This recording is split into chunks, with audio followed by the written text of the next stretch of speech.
بسم اللہ الرحمن الرحیم۔ معزز سامعین اکرام، آج انشاءاللہ تہجد کے بارے میں بات ہوگی۔ تہجد سحری کے وقت پڑھے جانے والی نماز کو کہا جاتا ہے۔ عام طور پر اس کا مفہوم یہ لیا جاتا ہے کہ جو اذان سے پہلے نفل نماز پڑھی جاتی ہے اس کو تہجد کہتے ہیں۔ تو اذان سے پہلے پڑھی جاتی ہے، یہ جو اس کی آخری حد اذان ہے یہ تو ٹھیک ہے، لیکن اس کا وقت شروع کب ہوتا ہے اس کے بارے میں تھوڑی سی وضاحت کر دوں۔ عشاء کی نماز پڑھنے کے بعد اگر کوئی بندہ تہجد کی نیت سے 2 رکعت، 4 رکعت، 6 رکعت یا 8 رکعت پڑھ کر سو جاتا ہے تو علماء حضرات کہتے ہیں کہ الہ العالمین کی ذات سے امید ہے کہ اللہ رب العالمین اس کو تہجد جتنا ثواب عطا فرمائیں گے، کیونکہ آپ صلی اللہ علیہ وآلہ وسلم سے تہجد کی نماز عشاء کے بعد، رات کے درمیان اور رات کے آخری حصے میں تینوں وقت میں پڑھنی ثابت ہے۔ یہ بات اپنی جگہ حقیقت ہے کہ آپ صلی اللہ علیہ وآلہ وسلم نے اپنے آخری زمانہ میں اور اکثر اوقات اور صحابہ اکرام رضوان اللہ تعالی علیہم کا تعامل بھی یہی رہا ہے کہ رات کے آخری حصے میں تہجد کی نماز پڑھا کرتے تھے۔ لیکن کوئی ایسا آدمی ہے کہ جس کو اپنے اٹھنے پر شک ہے کہ میں نہیں اٹھ سکوں گا اور وہ اس وجہ سے عشاء کی نماز کے بعد ہی تہجد کی نیت سے نماز پڑھ لیتا ہے، تو الہ العالمین کی ذات سے انشاءاللہ امید ہے کہ اللہ رب العالمین اپنے خزانوں سے اس کو تہجد کا ثواب عطا فرمائیں گے۔ تہجد کے وقت، سحری کے وقت اللہ رب العالمین آسمان دنیا پر تشریف لاتے ہیں اور ایک منادی اعلان کرتا ہے کہ ہے کوئی اللہ سے مانگنے والا، اللہ سے سوال کرنے والا کہ اللہ رب العالمین اس کو عطا کرے، ہے کوئی رزق مانگنے والا، رزق میں وسعت مانگنے والا، اللہ رب العالمین اس کو عطا کرے، ہے کوئی اپنے گناہوں کی معافی مانگنے والا، اللہ رب العالمین اس کے گناہوں کو معاف فرمائے۔ تو سحری کا جو وقت ہے یہ بڑا بابرکت وقت ہے اور تہجد کے لیے موزوں ترین تعامل صحابہ اور آپ صلی اللہ علیہ وآلہ وسلم کے آخری ایام اور اکثر اوقات تہجد پڑھنے کا وقت ہے۔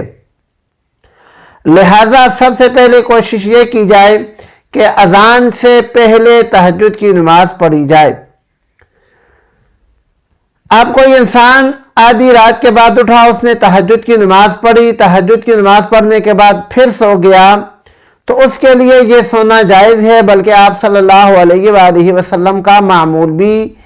اکثر یہی تھا۔ سنن ترمذی میں حضرت علی رضی اللہ تعالی عنہ کی روایت ہے کہ جس کا مفہوم ہے کہ آپ صلی اللہ علیہ وآلہ وسلم نے ایک دفعہ فرمایا کہ جنت میں ایسے کمرے ہیں یا ایسے دروازے ہیں جن کا اندرونی حصہ باہر سے نظر آتا ہے اور بیرونی حصہ اندر سے نظر آتا ہے۔ تو کسی صحابی نے پوچھا کہ اللہ کے رسول، ایسے کمرے اور ایسے گھر کس کو ملیں گے؟ آپ صلی اللہ علیہ وآلہ وسلم نے ان کی کچھ صفات ذکر فرمائیں۔ آپ صلی اللہ علیہ وآلہ وسلم نے فرمایا کہ ان کمروں کے، ان گھروں کے، ان جگہوں کے مستحق وہ لوگ ہوں گے جو اچھی بات کریں گے، کھانا کھلائیں گے، روزے کا اہتمام کریں گے اور رات کو نماز پڑھیں گے جب لوگ سوئے ہوئے ہوں گے۔ تو یہاں پر رات کی نماز جب لوگ سوئے ہوئے ہوں گے، اس سے مراد تہجد کی نماز ہے۔ صحیح مسلم میں حضرت ابو ہریرہ رضی اللہ تعالی عنہ کی روایت ہے کہ آپ صلی اللہ علیہ وآلہ وسلم کے ارشاد کا مفہوم ہے کہ تہجد کی نماز فرض نمازوں کے بعد افضل ترین نماز ہے۔ صحیح بخاری میں نبی کریم صلی اللہ علیہ وآلہ وسلم کا ایک اور ارشاد ہے جس کا مفہوم ہے کہ اللہ کو سب سے پسند نماز حضرت داؤد علیہ السلام کی نماز ہے، جو آدھی رات کو سوتے تھے، آدھی رات کے بعد اٹھ کر نماز پڑھتے تھے، پھر نماز پڑھنے کے بعد رات کا باقی حصہ پھر سو جاتے تھے۔ سنن ترمذی میں حضرت معاذ بن جبل رضی اللہ تعالیٰ عنہ کی ایک روایت ہے، وہ فرماتے ہیں کہ میں ایک دفعہ آپ صلی اللہ علیہ وآلہ وسلم کے ساتھ سفر میں تھا، تو میں آپ صلی اللہ علیہ وآلہ وسلم کے قریب ہوا اور میں نے پوچھا کہ اللہ کے رسول صلی اللہ علیہ وآلہ وسلم کوئی ایسا عمل بتا دیں جو مجھے جنت کے قریب کر دے اور جہنم سے دور کر دے۔ تو آپ صلی اللہ علیہ وآلہ وسلم نے فرمایا، جس کا مفہوم ہے کہ تم نے واقعی بہت بڑی بات پوچھ لی ہے، اور ایسا عمل کرنا اسی آدمی کے لیے آسان ہے جس کے لیے الہ العالمین آسان بنا دیں۔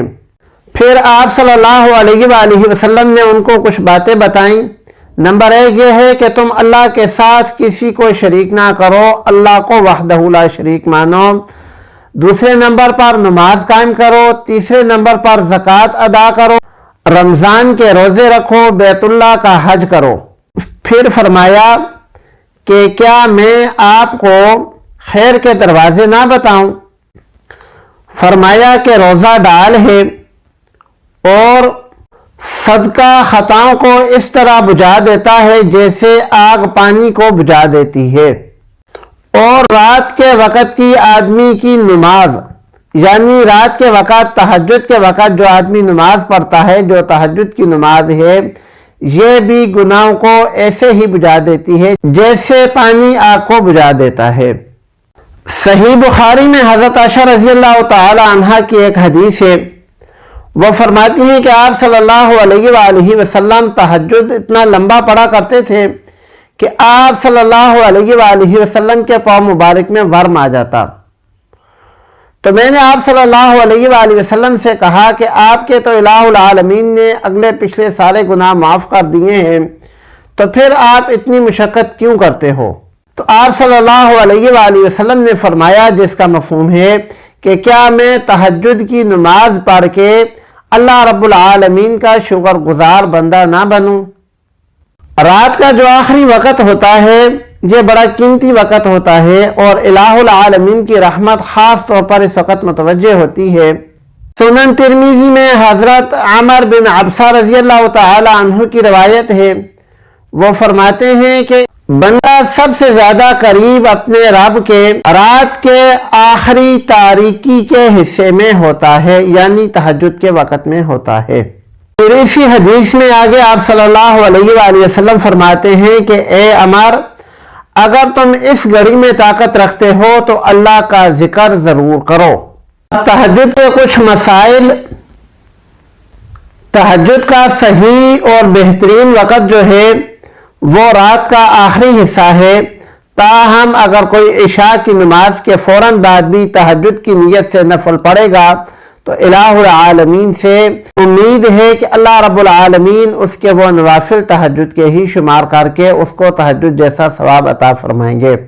تہجد کی نماز کی کم سے کم 2 رکعت ہیں اور زیادہ سے زیادہ 8 رکعت ہیں، اور بعض احادیث نبویہ سے 12 رکعت کا ثبوت بھی ملتا ہے۔ شروع اسلام میں تہجد کے لیے اذان مشروع تھی، یعنی جائز تھی، لیکن بعد میں متروک ہو گئی، چھوڑ دی گئی۔ تہجد کی نماز بھی کیونکہ نفلی نماز ہے اس لیے اس کو بھی انفرادی ہی پڑھنا ہے، اس میں اکٹھ کرنا، امامت کروانا، لوگوں کو اکٹھا کرنا، اعلان کرنا، یہ سب کچھ اس میں جائز نہیں ہے۔ اتنی معمولی سی گنجائش یہ موجود ہے کہ اگر کوئی بندہ تہجد پڑھ رہا تھا، دوسرا بندہ آ کر اس کی اقتداء کی نیت کر کے کھڑا ہو گیا، ایسی جماعت کی کوئی صورت پیش آ گئی تو پھر اس کی گنجائش ہے، یہ جائز ہے۔ تہجد کی نماز میں مسنون عمل یہ ہے کہ رکعتیں لمبی ہوں، رکوع اور سجود لمبے ہوں، یعنی قرآن مجید کی تہجد میں زیادہ تلاوت کی جائے، اور اسی طرح رکوع اور سجدے کے اندر رکوع اور سجدے کی جو تسبیحات ہیں وہ زیادہ مقدار میں پڑھی جائیں۔ ایک اور مسئلہ ذہن نشین کر لیں، اگر ایک بندہ تہجد کے لیے اٹھتا ہے اور اس کو یاد آ جاتا ہے کہ اس کی اپنی ابھی قضا نمازیں بہت ساری رہتی ہیں، یعنی تہجد کی نماز تو نفل ہے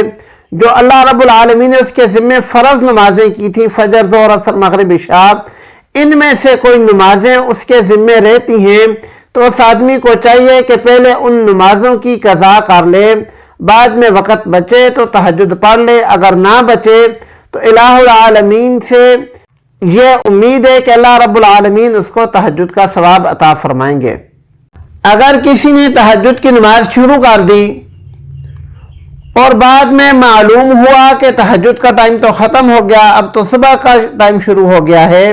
تو اس کی وہ نماز وہ خود بخود صبح کی سنتوں میں تبدیل ہو جائے گی، وہ بعد میں سنتیں نہیں پڑے گا، وہی اس کے لیے صبح کی سنتیں ہیں۔ اللہ رب العالمین کا فضل اور احسان ہے کہ اللہ رب العالمین نے ہمیں صحت اور عافیت کے ساتھ رمضان المبارک عطا فرمایا ہے، تو چونکہ رمضان المبارک کے اندر سحری کے لیے ہم ویسے بھی اٹھتے ہیں، اگر ہمت کر کے 15-20 منٹ پہلے اٹھ کے 2-4 رکعت تہجد پڑھ لیں گے تو یہ ساری صفات، یہ ساری خوبیاں اللہ رب العالمین ہم کو بھی عطا فرمائیں گے۔ اللہ رب العالمین عمل کی توفیق عطا فرمائے۔